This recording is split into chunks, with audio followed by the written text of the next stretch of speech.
Bonjour, chers frères et sœurs. Nous vivons des instants particuliers, ce qui nous oblige à pouvoir vous envoyer ce message par les nouveaux moyens et techniques de communication. Mais avant d'entrer dans le message que j'ai à vous délivrer, je vous invite à la prière et que le Seigneur nous inspire.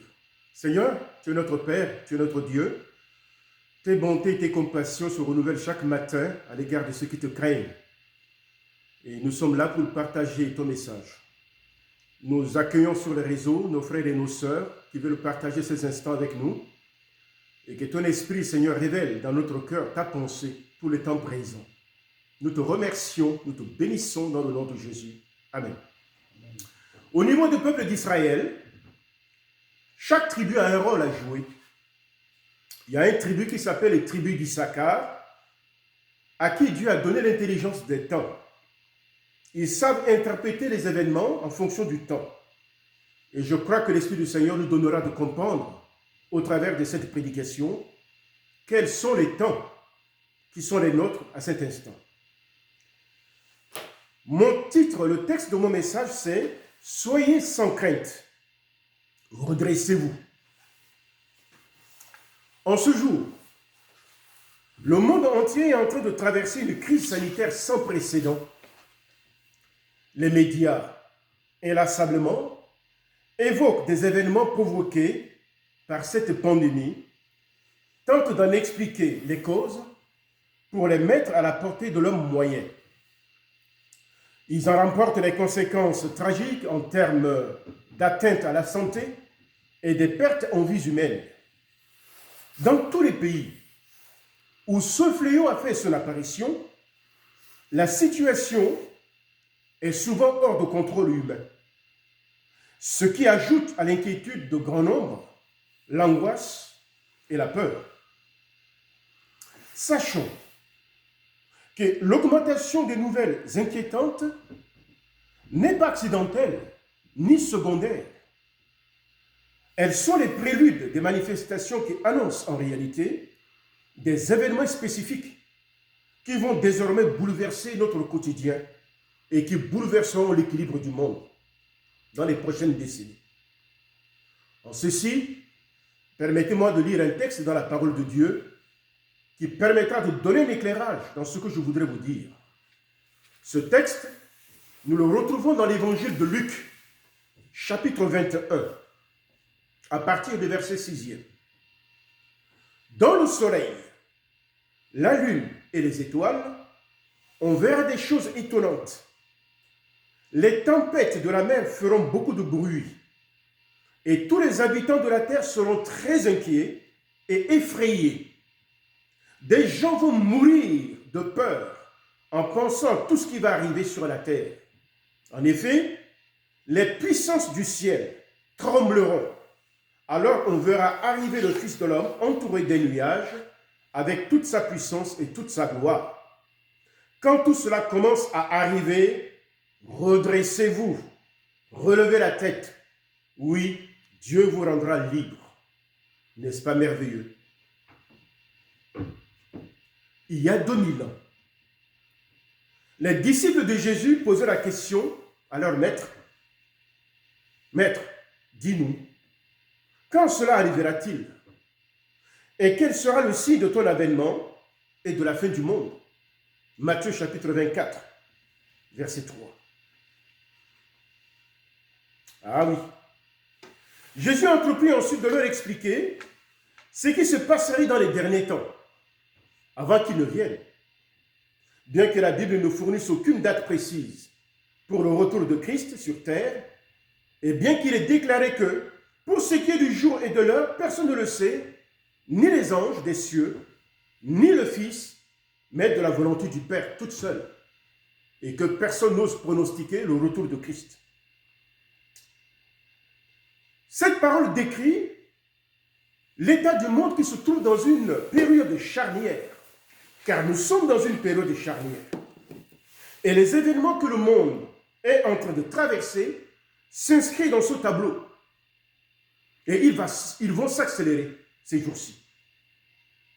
Permettez-moi d'apporter notre éclairage à cette pensée en lisant le texte d'Apocalypse chapitre 9, versets 20 à 21. Écoutez bien. Ces grands malheurs n'ont pas tué tout le monde. Les gens qui restent ne changent pas leur vie. Ils continuent à adorer les esprits mauvais et les faux dieux qui ne peuvent voir, ni entendre, ni marcher. En effet, ils les ont fabriqués eux-mêmes avec de l'or, de l'argent, du métal solide, de la pierre et du bois. Ces gens-là continuent à tuer, à pratiquer la sorcellerie, à mener une vie immorale et à voler. Suivez mon regard. En effet, ce texte évoque la 6e trompette dans l'ouverture du 7e sceau dans le livre d'Apocalypse. Je ne vais pas m'étendre là-dessus, mais nous aurons l'occasion de l'examiner à l'avenir. Ce texte met l'accent sur les conséquences dramatiques du refus volontaire des hommes à se soumettre à l'autorité du Christ. Alors que le tiers des hommes périra, nous le verrons au verset 18, un peu plus haut, et les 2 autres tiers refuseront de se repentir. L'humanité tout entière aura été livrée aux démons. Et vous savez, lorsqu'on adore les démons, tout peut arriver. Les hommes impies auront communion avec des forces du mal. Ils avanceront toujours plus profondément dans le mal, égarant les autres et s'égarant eux-mêmes. Et lorsqu'on s'adonne avec une telle intensité au mal, on s'éloigne toujours plus de la repentance. Et insensible à la voix de Dieu pour le salut, l'homme devient prisonnier de ses propres vices. Alors on assistera à une explosion de la criminalité et du terrorisme. Je ne vous apprends rien à ce niveau. On assistera à l'usage de la drogue associé à la sorcellerie et à la magie. Et c'est ce qui fait court à notre temps. Tout cela va se multiplier. On va ajouter à cela la débauche, qui consiste en l'adultère, au viol d'enfants, au libertinage, à l'homosexualité et les passions les plus viles qui caractérisent notre société. Et j'en viens au texte de l'Exode, chapitre 14, verset 15, pour examiner les pourquoi et le traitement que Dieu, dans sa bienveillance, attend apporter au mal des hommes, et nous pouvons en tirer une leçon pour notre vie. Exode chapitre 14, verset 15. Il relate les événements de la délivrance du peuple de Dieu en Égypte, sous la conduite de Moïse. Mais voilà que sur la route de Canaan, le pharaon s'étant aperçu qu'il n'a plus de main-d'œuvre et que son pays est dépourvu des personnes qui font sa prospérité, c'est-à-dire les Hébreux.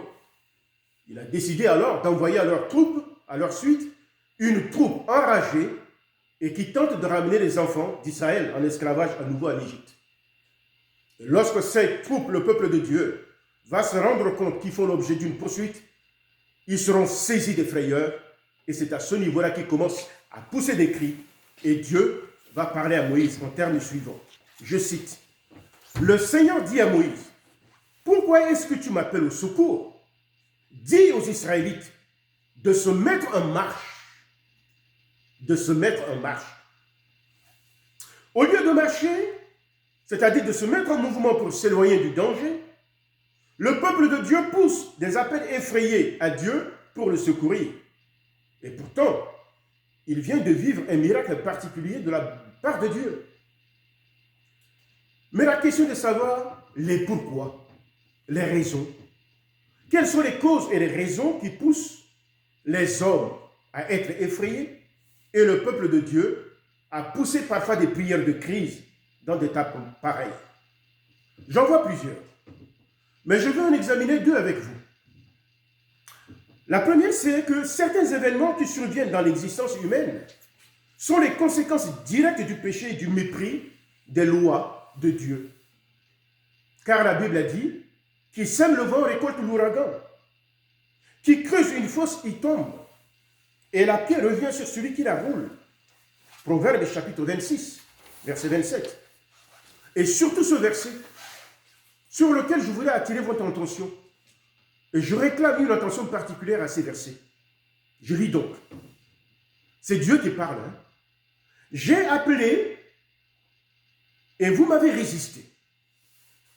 J'ai tendu la main et personne n'y a prêté attention.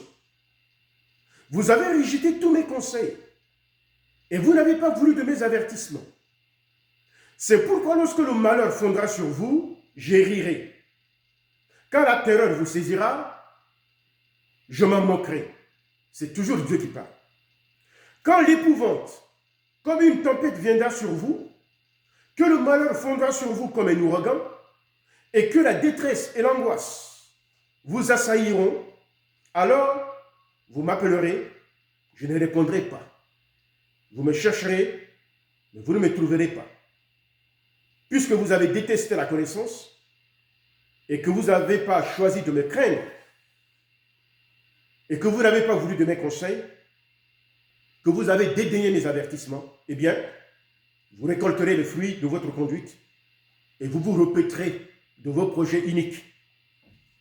Car la présomption des gens inexpérimentés causera leur mort et l'assurance des insensés les perdra. Chers frères et sœurs, heureusement que ces versets ne se terminent pas sur ce ton. Ce verset va se terminer sur une note d'espoir. Écoutez-le. Mais celui qui m'écoute, dit Dieu, habitera en sécurité. Il vivra tranquille sans avoir à redouter le malheur. N'est-ce pas merveilleux? Vous trouverez ce texte dans Proverbes chapitre 1, versets 32 à 33. Deux hommes célèbres, en raison de leur connaissance scientifique et en raison de leur influence politique, ont dit ceci. Je commence par le premier. C'est Goethe. Goethe était un savant et un écrivain allemand. Il dit ceci. Que le monde progresse tant qu'il veut, que toutes les branches de connaissances humaines se développent au plus haut degré. Rien ne remplace la Bible, base de toute éducation. Abraham Lincoln rajoute, la Bible est le meilleur don de Dieu fait aux hommes. Sans elle, nous ne pourrons rien distinguer du bien et du mal. Toutes choses les plus désirables pour le bonheur de l'homme, ici-bas et au-delà, y sont dépeintes. Peut-on dire mieux? Certaines personnes se font l'idée erronée que Dieu est dur et qu'il est cruel et qu'il prend toujours plaisir à faire souffrir les gens par soif de vengeance. Mais laissez-moi vous dire que ce n'est pas pour cette raison que Dieu permet la souffrance à l'humanité. Les souffrances que Dieu fait affronter à l'humanité sont encore une expression de sa grâce. Le jugement n'est pas le dernier mot de Dieu. Le jugement vient avant la grâce. Quand Dieu promet le jugement et qu'on obéit à sa volonté, on s'en sort. Et voici ce que dit la parole du Seigneur. Dieu qui est notre Père et il est amour, il administre des châtiments que pour nous encourager à nous détourner de notre voie pécheresse, pour nous faire revenir à lui pour notre propre salut. Voilà l'action de Dieu. Il a dit à Ézéchiel, dans les temps anciens, je cite, dis-leur, Ézéchiel, je suis vivant, moi l'Éternel. Ce que je désire, ce n'est pas que le méchant meure, mais c'est qu'il change de conduite et qu'il vive. Revenez. Revenez. Revenez de votre mauvaise voie. Pourquoi mourriez-vous, maison d'Israël? C'est dans Ézéchiel chapitre 33, verset 11. Cette parole qui paraît ancienne, mais elle ne l'est pas du tout au regard de l'actualité. Puisque nous allons lire dans le livre de Timothée. Première épître de Timothée chapitre 2, verset 4 dira ceci. Dieu veut que tous les hommes soient sauvés et parviennent à la connaissance de la vérité. Donc le désir initial de Dieu, ce n'est pas que les hommes souffrent, ce n'est pas que les hommes meurent. La souffrance vient avec la rébellion, la souffrance vient avec le détournement de la voie de Dieu, la souffrance vient par nos propres fautes. Et Dieu s'en sert pour nous ramener sur le droit chemin. Voilà le langage de Dieu. Les souffrances à affronter viennent parfois de la volonté permissive. La volonté permissive de Dieu et celle qui permet parfois que certains chrétiens souffrent comme les autres. Et nous avons vu que dans les événements auxquels nous avons assisté ces derniers temps, beaucoup d'enfants de Dieu ont perdu la vie. Mais la vie n'est qu'un gain. Si nous avons une approche de la mort autre que celle de ceux du monde, la mort n'est qu'une servante. Nous devons affronter la mort en vainqueur. La mort n'est qu'une servante et nous permet de quitter ce corps pour rentrer dans la présence de Dieu. Donc la mort n'est pas une fatalité. Il y a certains qui tentent d'élaborer en disant que les enfants de Dieu qui meurent, ce sont ceux qui ne marchent pas dans la volonté du Seigneur. Non, on est dans ce corps encore. Jésus n'est pas encore venu nous délivrer dans ce corps de mort. Mais ce qui est plus important pour le Seigneur, c'est la félicité éternelle. C'est Martin Luther qui disait que c'est à l'époque des pestes buboniques. Hein? Les gens mouraient de partout. Les odeurs des cadavres étaient partout. Les gens fuyaient les régions où la peste était abondante pour se réfugier. Mais lui, il a dit, je ne bougerai pas. Je resterai ici.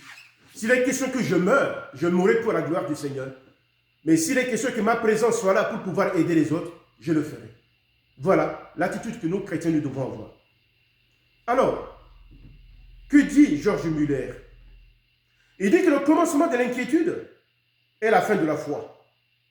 Et le commencement de la vraie foi est la fin de l'inquiétude. C'est George Muller qui le dit. Vous savez, George Muller était un évangéliste chrétien. Il était le fondateur de grands orphelinats et des écoles. Et l'homme a expérimenté la foi. Et c'est lui qui parle.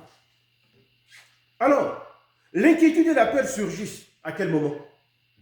L'inquiétude et la peur surgissent dans notre cœur face à l'adversité lorsque la foi vient à manquer.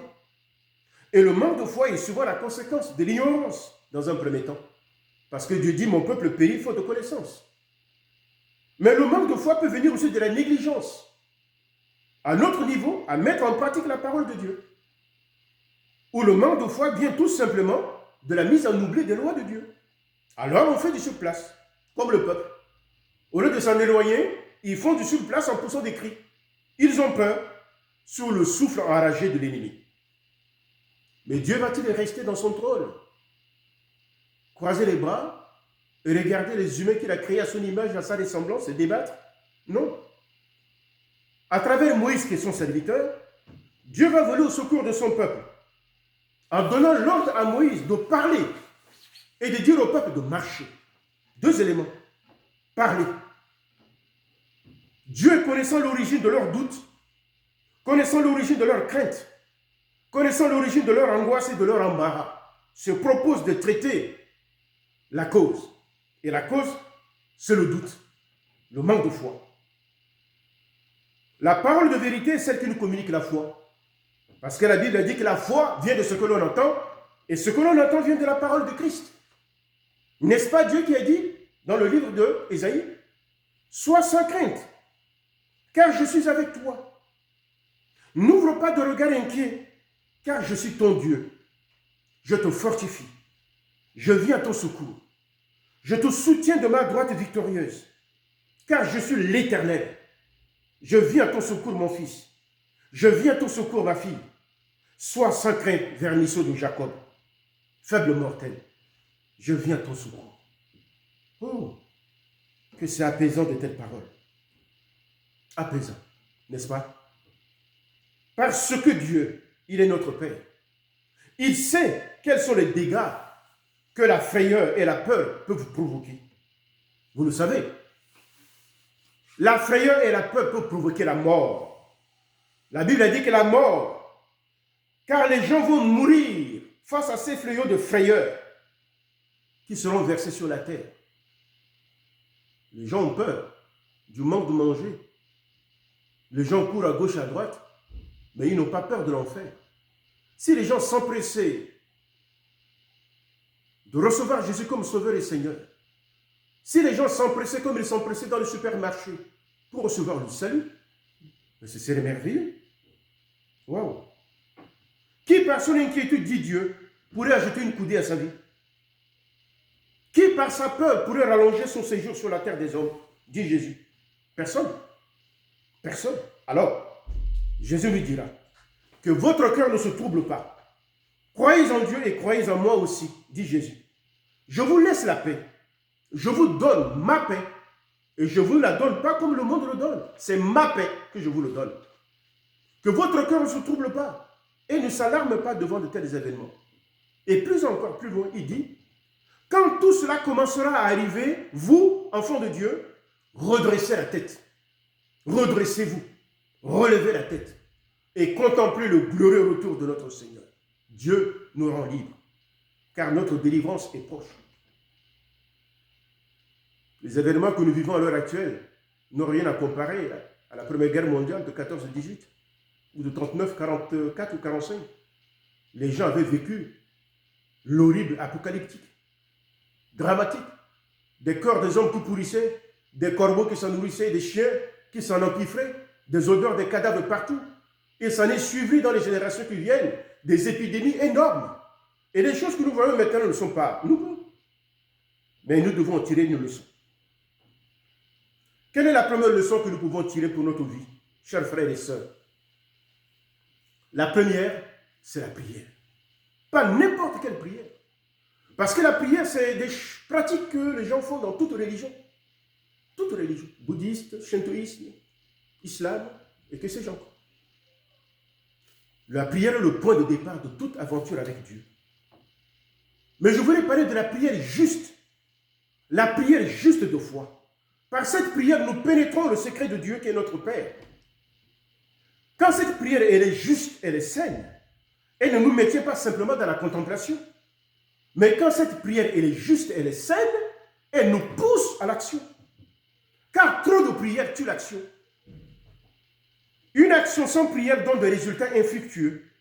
Aussi, quand la prière prend-elle la place de l'action et de l'obéissance, elle ne remplit plus son rôle. Aussi, l'âme tombe-t-elle dans la passivité. On commence à élaborer des théories pour justifier notre manque d'agir et on passe à côté du plan de Dieu.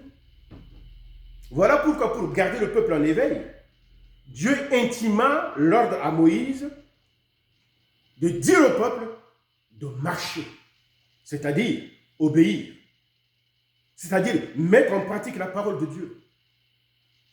Mais s'il est question d'employer le terme marcher, permettez-moi de faire une petite parenthèse à laquelle je n'ai pas pensé, mais que je pense au moment où je vous explique ce texte.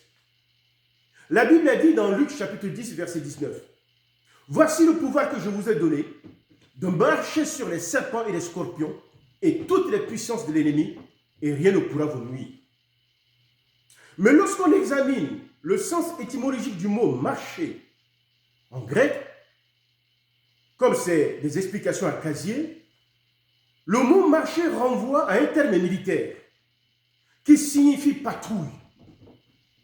Et souvent, ceux qui font la patrouille, le corps militaire, cherchent souvent les éléments indésirables qu'il ne faut pas partir de l'entité pour les mettre dehors. Or, vous savez que la vie chrétienne est une vie de salut. Et le salut vient par le sang. Et le sang, pas le sang de n'importe qui, mais le sang de Jésus. Et vous savez que dans le sang, sans pour autant faire un peu de la science médicale, mais nous avons le sang qui est liquide, deux sortes de liquides. Il y a le liquide blanc qu'on appelle le globule blanc, et il y a le liquide rouge qu'on appelle le globule rouge. Et vous savez que les globules rouges, c'est ça qui nous aide à respirer. C'est ça qui nous aide à avoir de l'oxygène. Or, cette maladie de coronavirus, dont le mot signifie corona, ça veut dire couronne, virus, poison, venin, qui injecte en nous, tente de nous étouffer. Parce que le premier organe que cette maladie attaque, c'est les poumons. Les gens suffoquent. Et le poumon de la vie chrétienne, c'est la prière. C'est pourquoi cette notion de prière juste et vraie est fondamentale. Et les globules blancs, quel est leur rôle? Ils jouent le rôle d'anticorps. Lorsqu'un corps étranger vient dans notre corps à nous, les globules blancs se mettent en action pour l'entourer, pour le neutraliser. Or, le sang qui coule dans nos veines, mes chers bien-aimés, ce n'est pas simplement le groupe sanguin de nos parents ou de nos arrière-grands-parents. Le sang qui coule dans nos veines, c'est le sang de Jésus. Et le sang de Jésus ne permettra pas que nous puissions succomber d'une manière ou d'une autre, sinon que la volonté du Seigneur. Armez-vous de cette parole, qui est une parole de puissance et de foi, qui peuvent nous garder dans des circonstances difficiles. Ok? Voilà. Prenons toutes les précautions que le corps médical nous donne, que les autorités sanitaires nous donnent, Ne jouons pas à ceux qui ont la foi, car c'est tenter Dieu. Parce que Jésus, il a pris la fuite avant son temps. Lorsqu'on cherchait à lui donner la mort et que le temps n'était pas là, il ne s'était pas laissé embarquer. Alors, ne tentons pas Dieu en faisant des choses que Dieu ne nous demande pas de faire. Obéissons aux autorités sanitaires et politiques de notre pays. Et j'en termine. À quel moment la mer Rouge et le Jourdain s'ouvrent-ils? N'est-ce pas devant la marche du peuple de Dieu? Quand la pêche effectuée par Pierre s'est mue en piège miraculeuse, n'est-ce pas sur la parole de Christ qui lui a dit « Jette le fil à ta droite » À quel moment les murailles de Jéricho se sont écroulées? Ce n'est pas devant la marche du peuple de Dieu? Alors, marchons. Lèvons-nous, marchons. Voilà la conclusion que Dieu nous donne. Le croyant sait que, par la grâce de Dieu, il n'est plus de ce monde, mais qu'il demeure dans le monde. Dans ce monde condamné, il est comme un héros qui annonce la venue d'un monde meilleur. Nous sommes prompts à l'exaltation, mes frères bien-aimés. Devant des événements époustouflants, nous nous exaltons lorsque les choses meilleures arrivent devant nous. Quand il s'agit d'affronter l'adversité, nous sommes aussi prompts au découragement. Mais laissez-moi vous dire, soyons de celles qui découragent le découragement. Parce que nous avons la force de Dieu. Allez, redressons-nous. Avec nos regards pointés vers l'avènement du retour de notre glorieux Seigneur Jésus. Mais cette fois-ci, faisons-le avec joie. La joie et la foi doivent l'emporter sur la peur. Car c'est la joie divine, qui est la joie de la résurrection qui doit désormais nous animer. Alors encourageons-nous mutuellement par ces temps. Levez-vous, le temps de la fin s'approche. Nous sommes comme une sentinelle qui s'attend à la veille du jour. Nous avons dépassé minuit, nous sommes vers 4 heures du matin, et nous allons bientôt voir l'aube se lever. Le retour de notre Seigneur, nous l'attendons avec impatience. Mais avant d'orienter votre prière, laissez-moi vous poser 4 questions. Sommes-nous dans la crainte comme les autres? Ou sommes-nous dans la confiance au Seigneur? Question capitale. Sommes-nous beaucoup plus dans la passivité ou beaucoup plus dans l'action? Avons-nous planté dans notre cœur les promesses du Seigneur, les promesses du Père, ou faisons-nous confiance au monde dans lequel nous sommes? Et encore plus, ça je vous titille et je vous interpelle. Sommes-nous dans le divin ou sommes-nous beaucoup plus dans l'humain face aux événements qui surviennent dans notre vie? Si nous sommes dans l'humain, nous sommes en danger. Mais si nous sommes dans le divin, nous sommes en sécurité. Parce que la Bible a dit que notre vie est cachée avec Jésus en Dieu. Soyez bénis. N'ayez pas peur. Notre Père qui est Dieu, il a la maîtrise des situations. Il contrôle les choses. Même si nos gouvernements s'affolent, quand ils n'ont plus la maîtrise des événements, c'est à nous de prier pour que les choses changent. Mais laissez-moi vous dire, ça ce n'est rien. Ce n'est rien à côté des événements que nous allons vivre dans les années qui vont venir. C'est juste un petit test. Je reviendrai vers vous une autre fois pour ajouter le deuxième étage à cette prédication. Parce qu'il annonce des choses qui vont venir. Soyez bénis et je vous embrasse tous. Relevez-vous et allons comme le peuple de Dieu. Amen.